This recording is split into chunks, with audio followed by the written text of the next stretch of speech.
Анита Тополова-Исајловска од Републичкото обвинителство ќе биде веде обвинителка до изборот на наследник на Коцевски, но не подолго од 6 месеци. Беше единствен кандидат избрана едногласно во Советот на јавни обвинители. Ја предложи членката Кети Петкова. Рече дека Советот нема увид во оценките на обвинителите за тоа да биде критериум, но ја предлага затоа што била заменичка на последните тројца државни обвинители.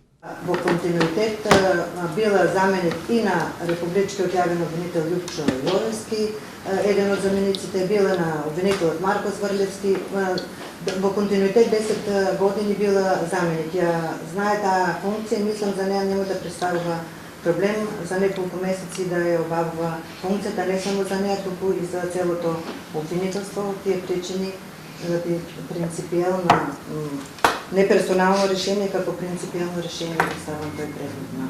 Предлогот го ставам на гласње. Кој е за? Констатирам дека едногласно е избрана Анита Тополова-Исајловска за вршител на должност јавен обвинител во јавно обвинителство на Република Северна Македонија. Тополова-Исајловска е обвинителка од 2009 година. Во 2013 е унапредена во Вишето обвинителство, а по само 3 години напредува и во Републичкото. Низиното име во јавноста се споменуваше лани кога поднесе барање за заштита на законитоста до Врховниот суд за случајот Талир. Исајловска сметаше дека обвинението за незаконското финансирање на ВМРО-ДПМН треба да се укине затоа што било поднесено од неовластен тужител по рокот од 18 месеци, согласно законот за СЈ, но и дека прислушуваните разговори не треба да бидат докази. Врховниот суд го отфрли безезето и предметот Талир продолжи. Таа е сопруга на екс-заменик министер за надворешни работи од ВМРО-ДПМН Илија Исајловски, кој пак беше и амбасадор за времето на владата на Никола Груевски. Коцевски поднесе оставка минатата недела. Законот предвидува во ваков случај собранието на предлог на владата да го огласи именувањето на јавниот обвинител веднаш по празнувањето на местото.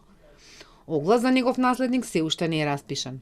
За државен обвинител може да биде избран обвинител или судија кривичар со непрекинат работен стаж од најмалку 10 години.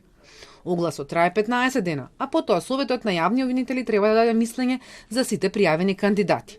Владата може да предложи обвинител до собранието само некој од кандидатите што добиле позитивно мислење. Коцевски ја напушти функцијата на денот кога собранието требаше да расправа за неговото разрешување. Тој обвини дека постапката за разрешување е политичка и правно неаргументирана и пример за политички притисоци врз правосудството, кои ја парализираат борбата со корупцијата.